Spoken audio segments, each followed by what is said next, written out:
acadêmico sabe o que significa ex-nihilo, né? Do nada. Pelo contrário, Deus, quando resolveu construir a história da salvação, Ele constrói dentro de contextos, porque nós seres humanos somos fruto de contextos. Então, por isso, nossa proposta, não adianta você, por exemplo, tentar estabelecer o conhecimento de um texto de Isaías capítulo 40. E aí, se você não souber que aquilo é um divisor de águas, e onde viveu Isaías, para quem ele escreveu, por que ele escreveu, por que da mudança de clima, a partir do capítulo 40 em diante, você vai estar, na verdade, falando em cima de suposições, apenas conjecturas. E você vai estar falando, geralmente, coisas que você não tem lastro para comprovar, para dar certeza, para dar um grau de autoridade àquilo que você está falando. Por isso a necessidade dessa primeira abordagem. Por isso nós dividimos. Nós não vamos entrar em interpretação, mesmo que o curso não dá para isso. Então a nossa proposta é essa: estabelecer alguns pressupostos hermenêuticos de abordagem do Velho Testamento, para depois nós estabelecermos a abordagem em si, do geral para o específico. Quando você constrói um sermão, você constrói isso. Quem prega constantemente aqui? Você prega, mais ou menos, você constantemente. Pois é. Então, a linha do raciocínio, o raciocínio humano trabalha assim. Você não parte de verdades particulares para verdades universais. Se você fizer isso, você dá um nó na cabeça das pessoas, pode ser aquela pessoa mais simples lá da roça. Tá? Quem deu isso foi Deus, colocou no ser humano. Você constrói a partir de verdades universais para verdades particulares. Amém? Estão entendendo isso? Então significa o seguinte: você começa do geral para o específico, para mostrar que você trabalhou as múltiplas possibilidades para estabelecer aquele ponto básico inicial. Então você não pode, por exemplo, trabalhar. Meu irmão, o nome do irmão? Renato Antônio, fala um visitante. Um visitante. José Cleber, é um prazer, viu? Então vamos lá, vocês entenderam o que eu quis dizer, né? Abordagem ao Novo Testamento. Vamos estabelecer alguns princípios, né? Algumas pontes seguras para nosso estudo do Velho Testamento. Então, estudar o Velho Testamento, a minha proposta é ouvir a voz de Deus. Você não parte para o Velho Testamento apenas numa curiosidade, às vezes humana, acadêmica, literária. Você vai para as Escrituras, claro, respeitando-a como literatura, e nós vamos ver daqui a pouco, mas com um projeto de ouvir a voz de Deus. É certo? O Deus Criador, Ele dirige a história e Ele escolheu se revelar, falar. Deus, Ele buscou na sua economia falar, se revelar. Nós só conhecemos Deus porque Deus se revelou. Não está na capacidade do homem de conhecer Deus pelos seus mecanismos. Tá? O homem fica tateando no escuro. Então, para nós ouvirmos esse Deus falar, gente, para nós termos êxito nessa tarefa, é preciso levar em consideração que existem alguns fatores complicadores para nós ouvirmos Deus falar na Bíblia. É por isso que tem tanta heresia. É por isso que tem tanta coisa aí, gente falando bobagem, constantemente em igrejas, tá? Em igrejas, em ministérios, e todo mundo falando em nome de Deus. Aí se pergunta, essa multidão, essa miríade de gente dizendo que é dono da verdade, que tem a verdade, que sabe a verdade, e aí você pergunta, como é que essa pessoa prova? Aí o negócio pega.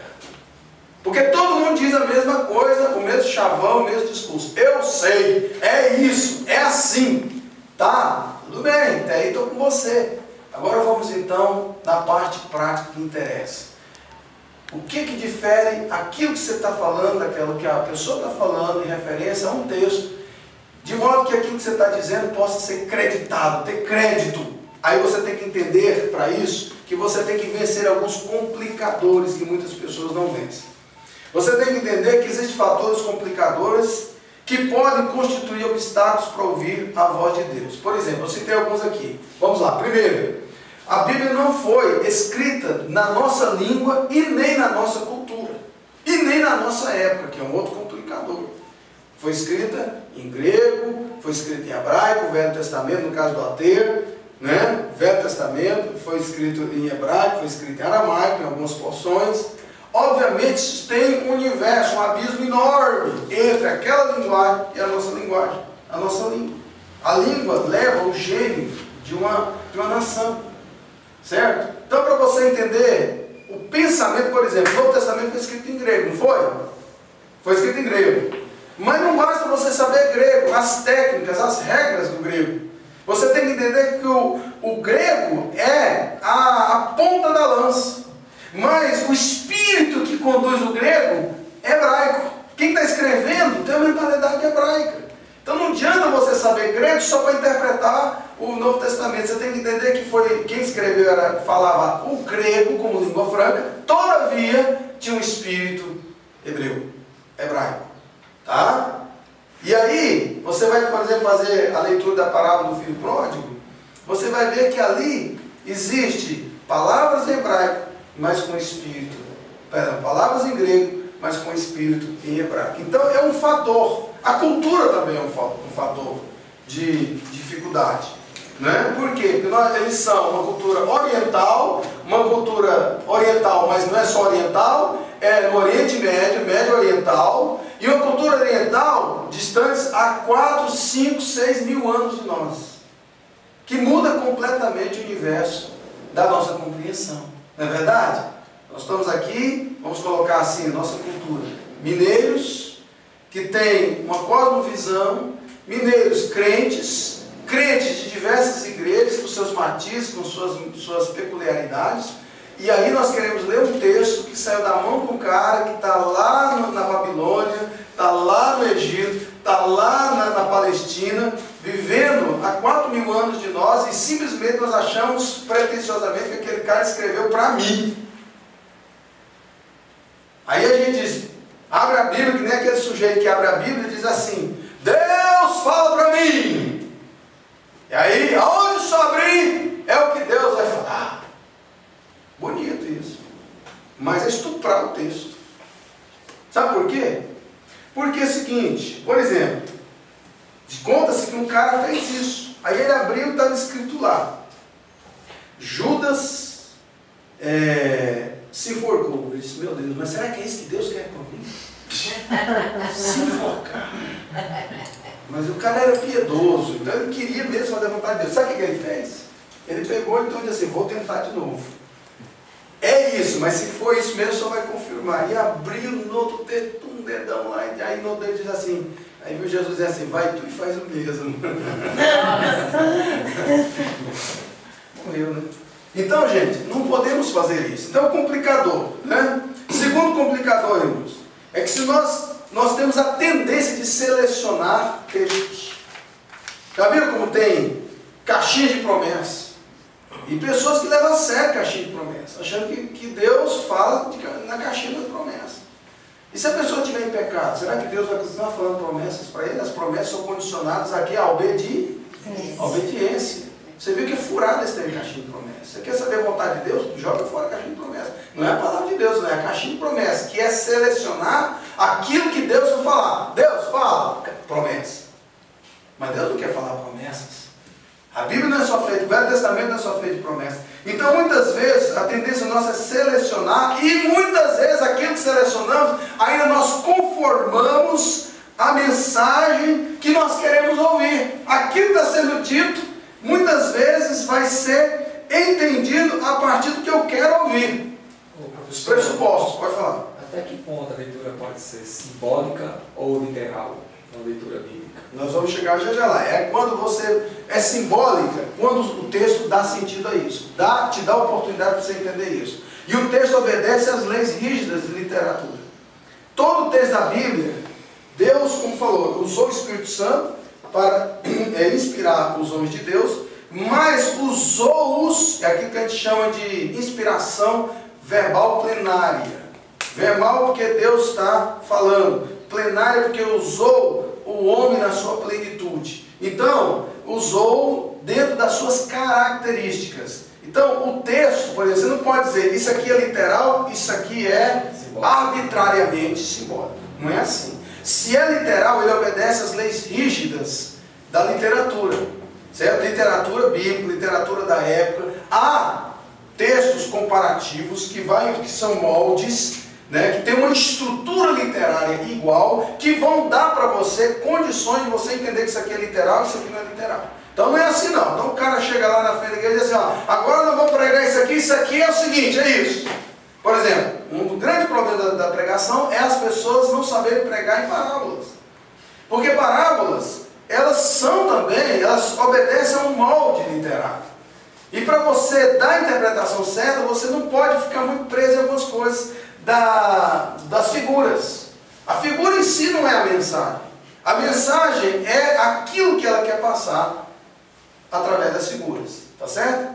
Faz a ponte. Então, muita gente diz assim, por exemplo, no passado, né, Orígenes dizia isso. Orígenes dizia que, por exemplo, a parábola do samaritano, o samaritano é a igreja.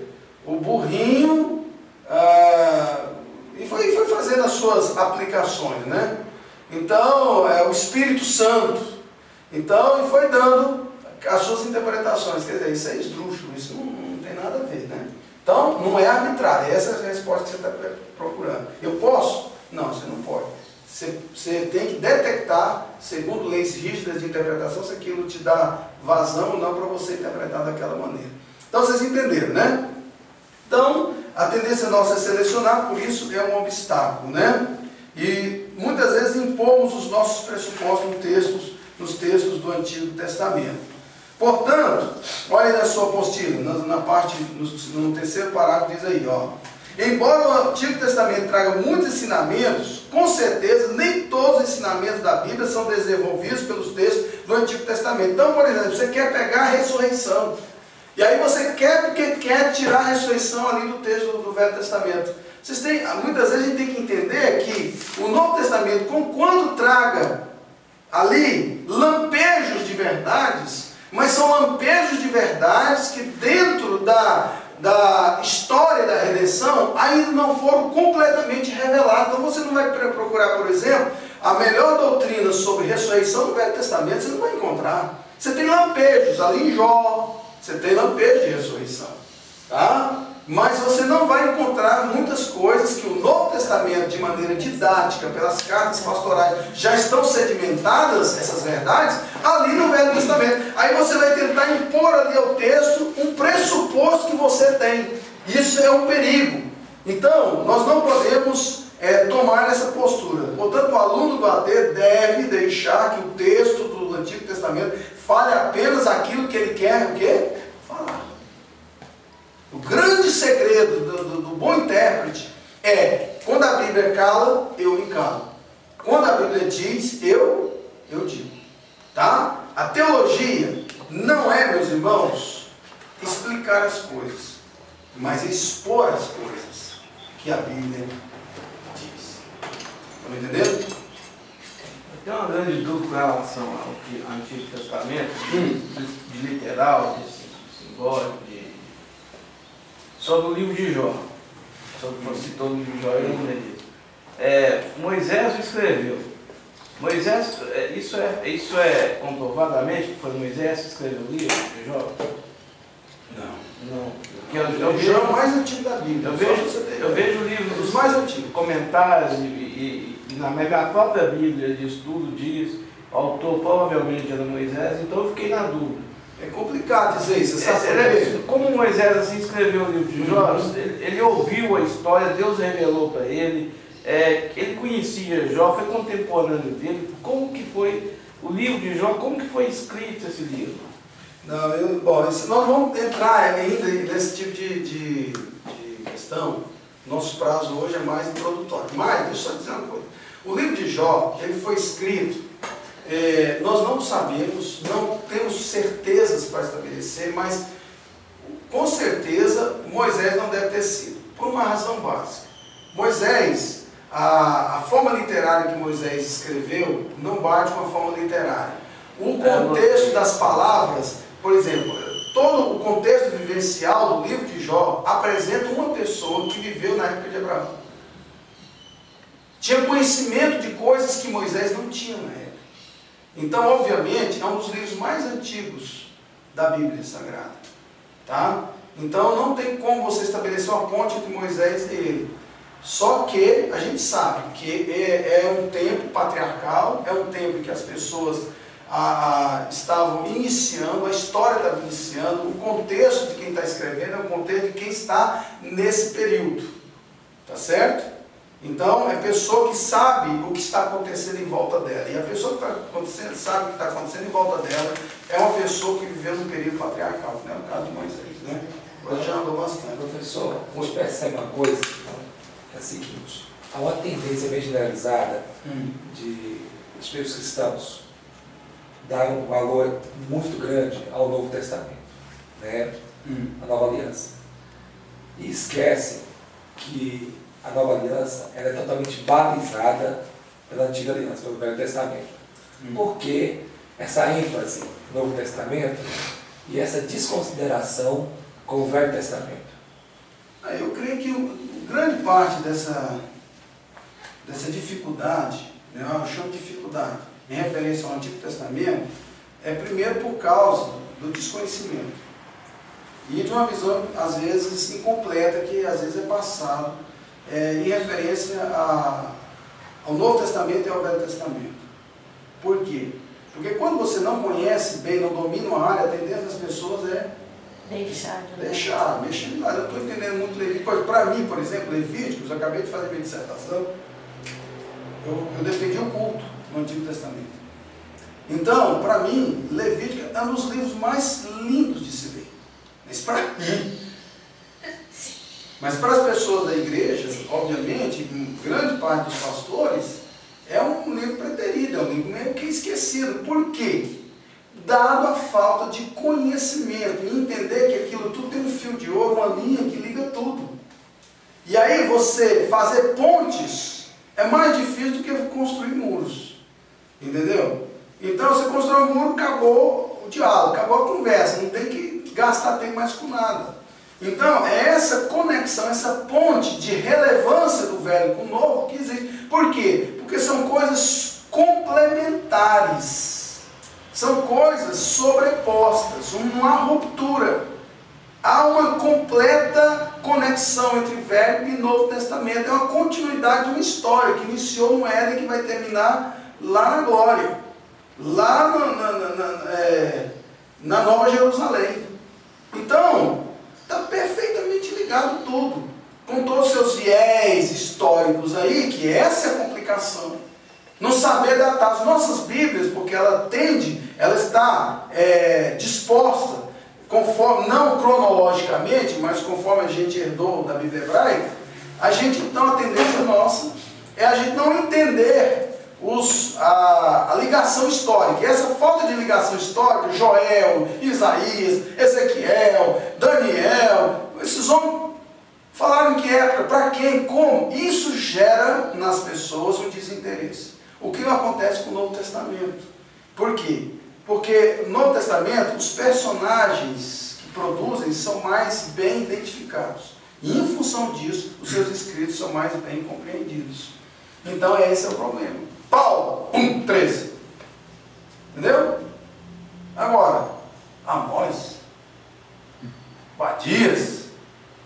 Gente, tem gente que perde a Bíblia lá no livro de Obadias, porque não consegue achar o livro de Obadias. Perde o óculos dentro do livro de Obadias. Entendeu? Porque não sabe onde é que está o livro de Obadias. Então, é mais ou menos assim. Eu entendo, essa é a leitura que eu falo da dificuldade. Vamos lá.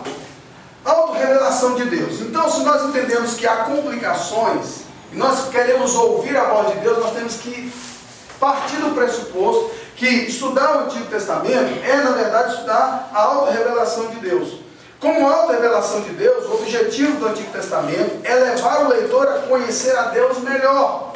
Nesse sentido, o objetivo principal do Antigo Testamento não é trabalhar temas como transformação de vida, como conversão, soteriologia. Soteriologia quer dizer, é a doutrina da salvação.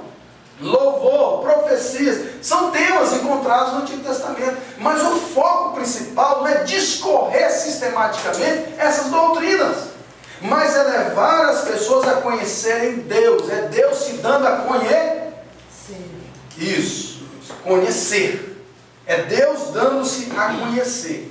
Então, o foco principal é isso, é um convite de Deus para nós ouvirmos a sua história a fim de conhecê-los. Então é uma história, é um drama, é uma trama maravilhosa que inicia no Éden e termina não na cruz, mas lá na Nova Jerusalém, lá diante de Deus, na praça da grande cidade. É isso aí, é uma história linda, a história da salvação, tá certo? Então é Deus chamando-nos.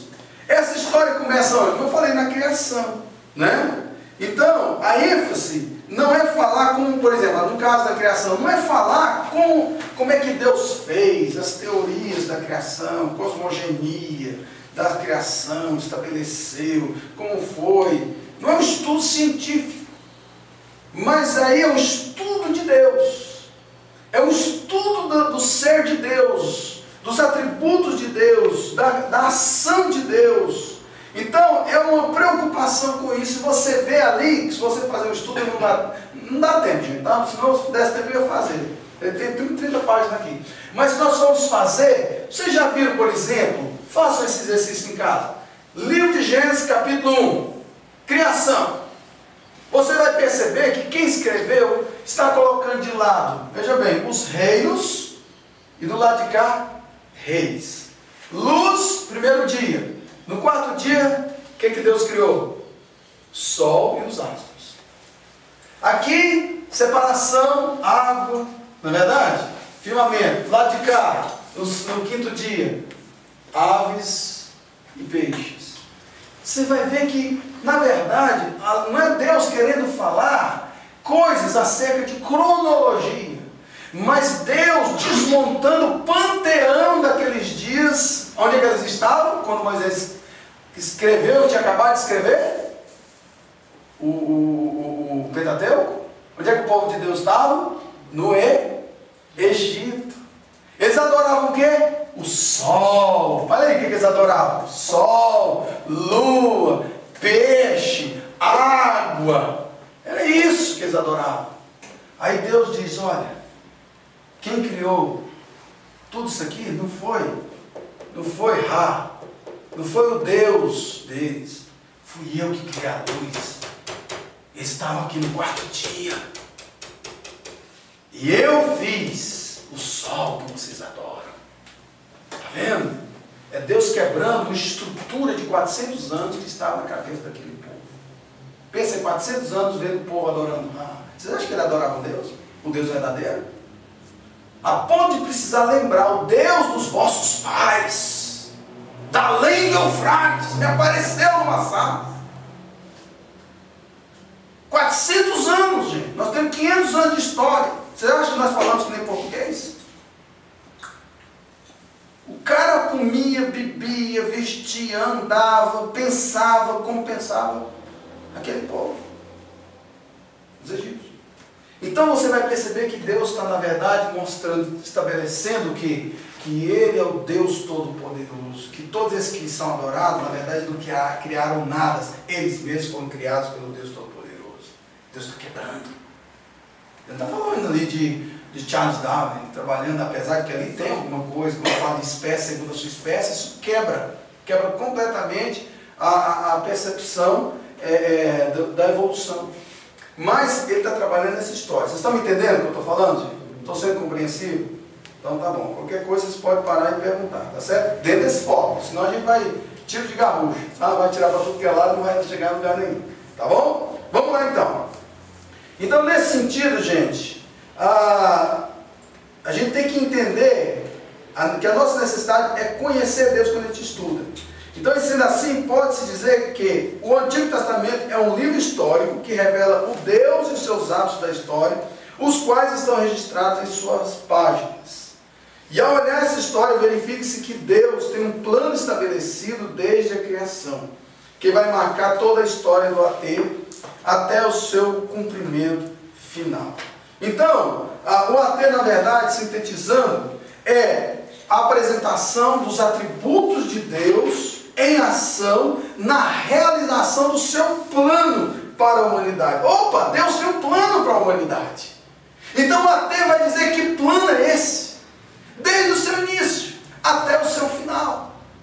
E aí, o Novo Testamento dá continuidade mostrando que plano é esse. Entendeu, gente? Então esse é o foco principal quando nós estudamos no AT.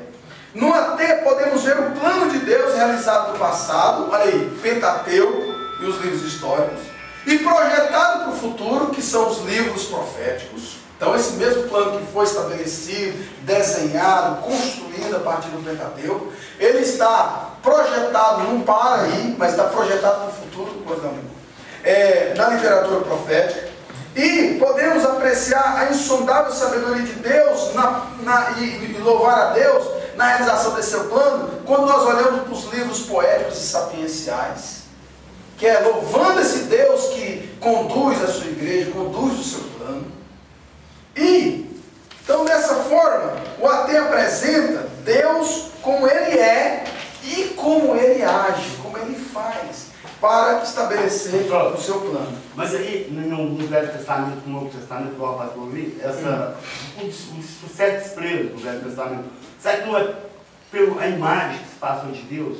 Aquele Deus vingativo, de repente, assim, igual, eu fico pensando aqui, quando que ele deu um mandamento para Moisés? Falou, Moisés, tem lá, não matar, não roubar, isso, tudo. Aí de repente ele começa a matar. É igual eu com o meu menino no supermercado, fala assim, você não pode roubar. Aí de repente pega alguma coisa e esconde no meu bolso. Meu irmão, só fala seu nome para eu gravar. Marcos, isso aí é uma leitura incompleta. O problema é que quando a gente faz uma asserção dessa, não é o seu caso, mas você está dizendo que outras pessoas fazem, a gente está falando de uma pessoa que não tem um conhecimento do Deus do Antigo Testamento. O Deus do Antigo Testamento é tão amoroso quanto o Deus do Novo Testamento. Isso começou lá com Marciano, no primeiro século, que aí então criou uma cisão na igreja, né? Uma das primeiras cisões da igreja, tentando estabelecer que o Deus do Antigo Testamento não é o Deus do Novo Testamento. Mas é uma visão incompleta. Deus é um Deus amoroso. No Antigo Testamento, inclusive dizendo para matar aquelas pessoas. Deus continua sendo um Deus de amor. Não, é diferente, não matarás, do vai lá e destrói. É diferente. Porque ali, o não matar é uma outra implicação. Certo? É uma quebra, um vínculo de relação, de irmandade, de compromisso, de vida. Tá? Há uma aliança entre Deus e esse povo. Deus diz, não matarás o teu próximo, que está aliançado com você. É diferente, porque o povo não tinha aliança com Deus, nem com o servo de Deus. Então, você vai perceber que todas as ações de Deus, elas são emolduradas anteriormente, antecedidas por um ato de graça. Por exemplo, quando Deus disse para destruir os povos lá de Canaã, Deus deu sabe quantos anos para eles se arrependerem, você sabe? 400 anos.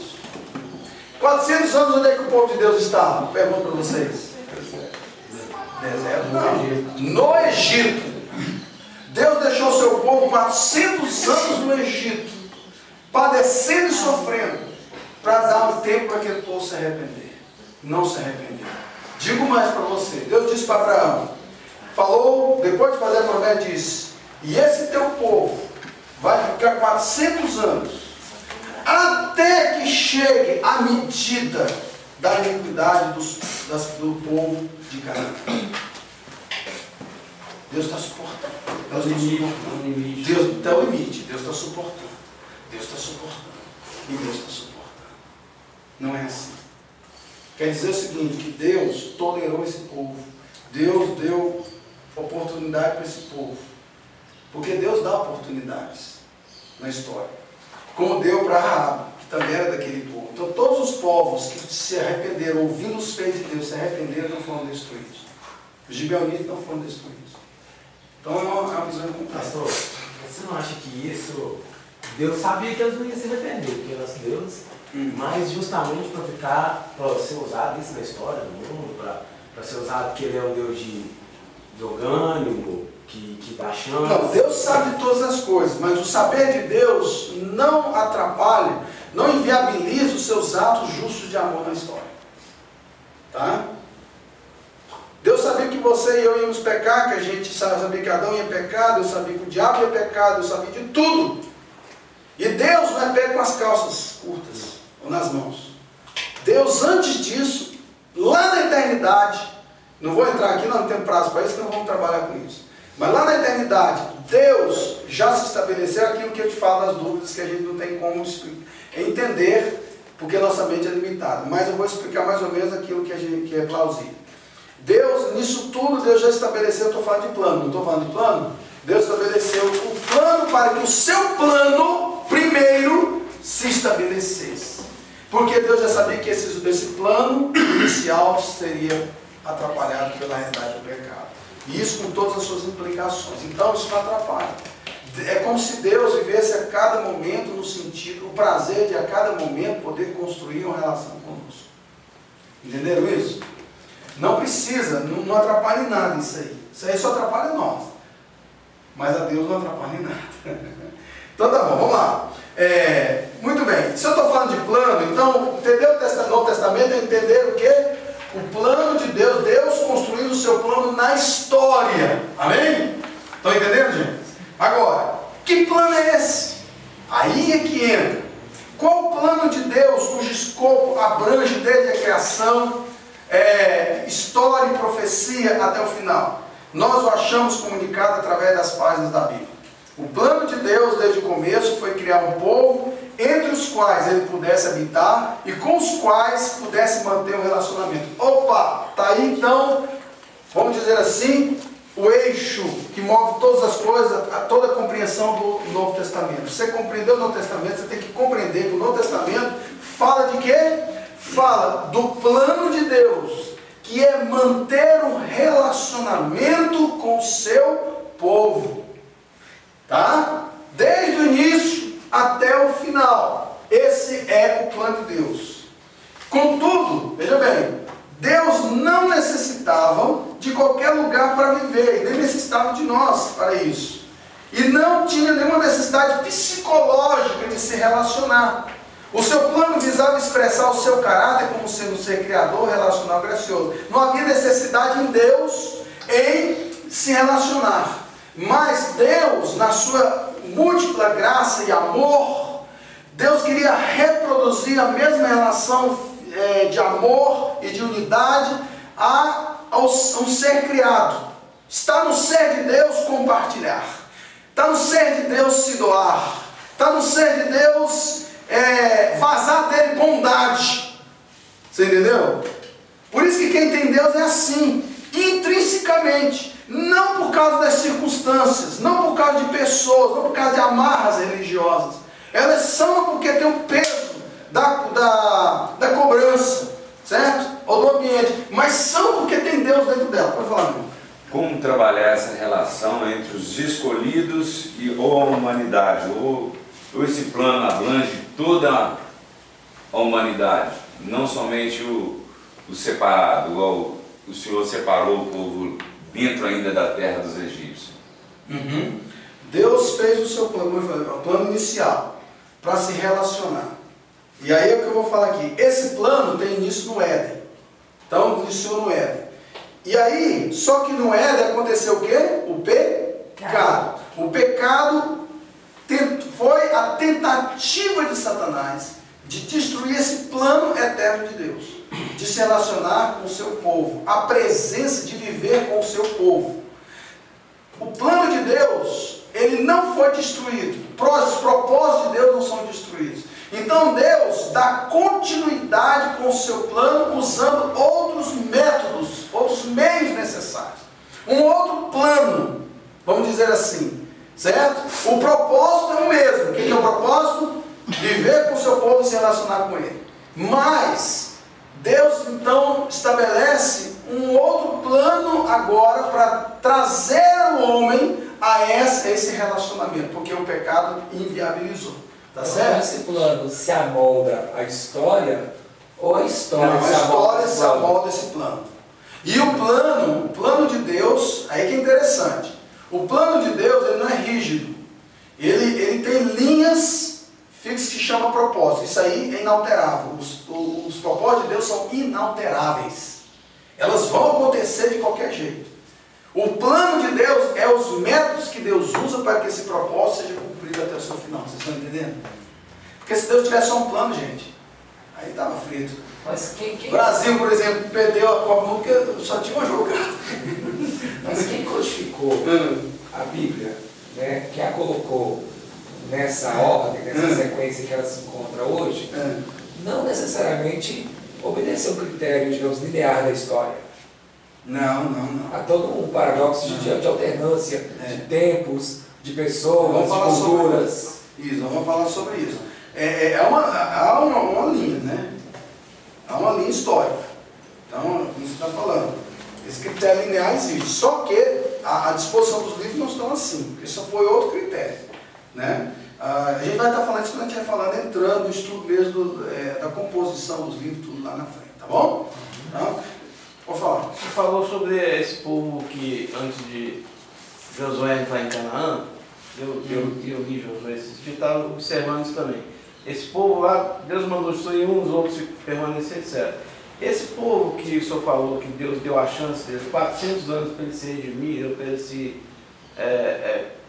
aceitarem o plano de Deus, etc.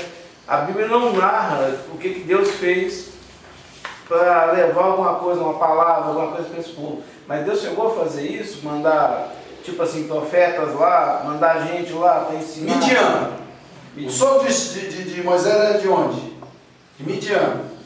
Os midianitas estavam lá. Mas tinha um testemunho de Midian. Sempre tinha um, né? Sempre houve testemunho de Deus na história. Então, Deus trabalhou mesmo com o povo no Egito, Deus trabalhou com esse povo, a Bíblia não vai. Hammurabi, por que Hammurabi é um código tão parecido com alguns princípios da Bíblia Sagrada? O código de Hammurabi viveu mais ou menos 1700 anos. Porque Hammurabi, ele tem linha descendência de Sem, daquele povo, de Noé. Houve uma mistura, né? Quer dizer, Abraão, idem. Então, quer dizer, na história, não foi tá? Houve testemunho. Sempre houve o testemunho. Todavia, isso não era a composição de Deus histórica para estabelecer o seu propósito, que é restabelecer a presença dele como homem, que foi quebrado no jardim do Éden. Tá? O estilo do Velho Testamento, portanto, a história de Deus, os atos de Deus, o relato do programa de Deus para restaurar sua presença ao seu povo, que foi quebrada lá no jardim do Éden. Então o plano de Deus era para toda a humanidade. Não é para toda a humanidade. É para aqueles que, em Cristo Jesus, aqueles que, conforme a adequação das suas vidas à vontade de Deus, tá certo? Mas antes de ser quebrado o pacto no Éden, era para toda a humanidade. Não, é da humanidade, exatamente. Certo? Só que, como eu estou falando para vocês não podem ficar presos àquilo que estava na mente de Deus. Você tem que ficar preso aos fatos que a Bíblia ensina, que é o que Deus, as ações de Deus na história. Então, as ações de Deus na história. Deus tinha um plano, era com a humanidade. Adão é a humanidade. Tá certo? Adão é a humanidade. Por que nós nascemos pecadores? Porque Adão nos representou diante de Deus. Ele era o cabeça federal da humanidade. E nós caímos porque Adão caiu. Não é isso que Paulo fala? Porque que em Cristo um só, diante de Deus, justifica todos, ou aqueles que pelo menos se inserem através da fé no pacto. Porque é um pacto federal. Deus fez um pacto com Adão, dentro do plano de Deus, na economia de Deus, para estabelecer uma relação, é uma relação pactual. A gente vai trabalhar lá na frente, isso em teologia do Antigo Testamento. Então, é uma relação pactual. Essa relação pactual, então, feita ali com Adão, continua. Foi quebrada por Adão, mas o Velho Testamento as ações de Deus para que um dia esse pacto seja restaurado. A partir de quem? A partir de Cristo Jesus, que é o segundo Adão. Tá? Houve um pacto federal lá. A Bíblia deixa claro isso quando nós lemos alguns textos. E as quebras contínuas desse pacto ao decorrer da história bíblica, né? Porque essas quebras contínuas... Mas não é unilateral. É unilateral. Deus, então, tem um pacto federal. Esse pacto Deus fez inicialmente com ele mesmo e com Abraão.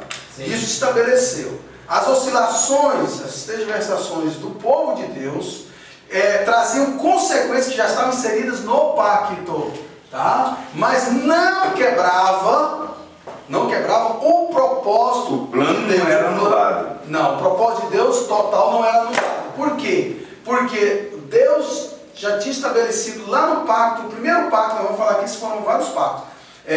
O primeiro pacto com Adão, de que ele então traria Jesus Cristo ao mundo para restaurar a relação dele e a presença dele com o homem de maneira perfeita. Então toda a história do Velho Testamento, agora nós vamos andar um pouquinho, vocês esperam um pouco, o Velho Testamento é o programa de Deus para restaurar essa presença que se consumou aonde? Em Cristo Jesus e na nova criação, quando a gente estiver no céu.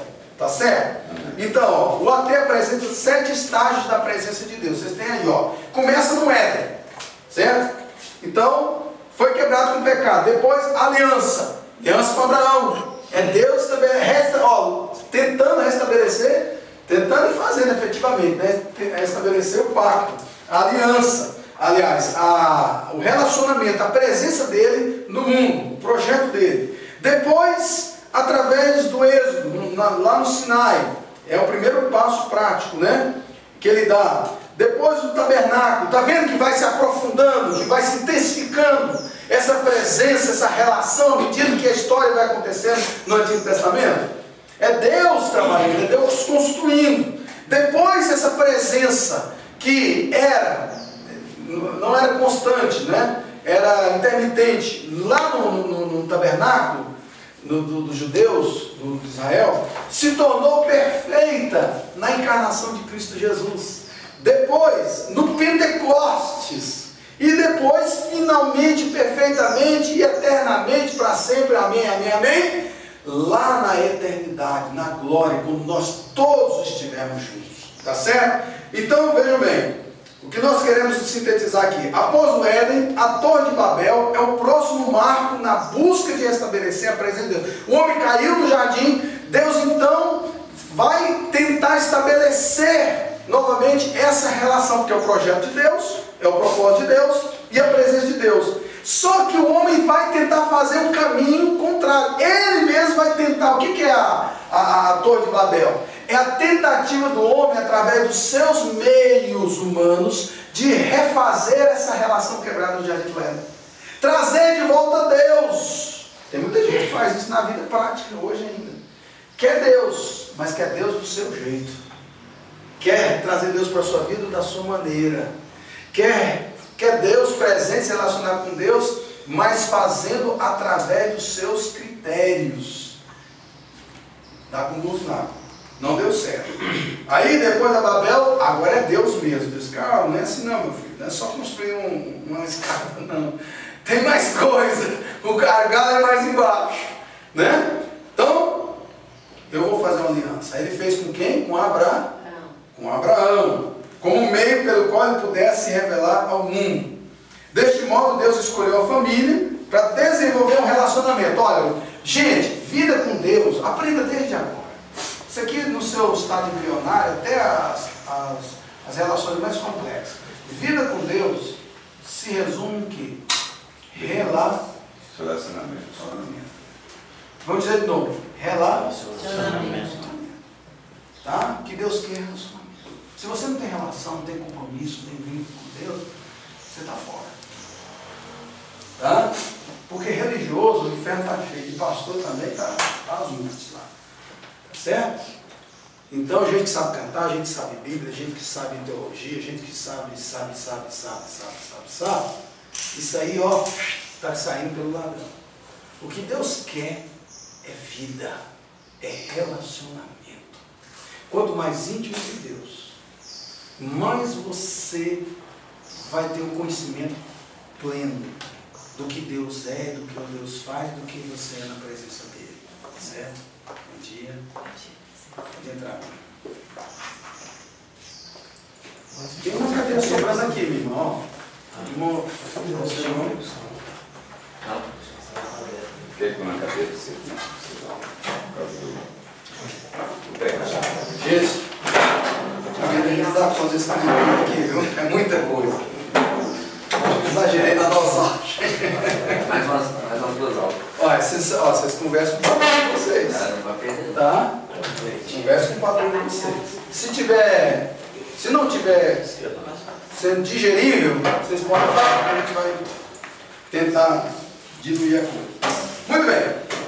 Então nós estamos aqui, deixa só a gente se conhecer, né? Conhecer a nossa irmã que está chegando. Cleide, prazer, viu? Deus abençoe, Deus é Cleide. Tá? Então, meus irmãos, você já deve ter o material, né, Cleide? Aí, irmãos, então nós estamos aí na folha 2, tá? No segundo estágio. O segundo estágio, então, gente, nessa atitude de Deus de reconstruir o seu relacionamento com a humanidade, né? E assim estabelecer o seu propósito, se dá quando ele aparece para Moisés. Aí passou os 400 anos, ele já deu oportunidade para aquela tralha toda, que a turma toda lá se converter, ninguém se converteu. E aí então chega lá no Egito, passados 400 anos, ele aparece a Moisés, dá a conhecer o seu nome, o seu caráter. E aí então vem o próximo passo. Qual é o próximo passo de Deus na concreção desse projeto, que é relacionamento e construir a sua presença com a humanidade? Muito bem, Renato. Ainda não. Libertar o povo do Egito.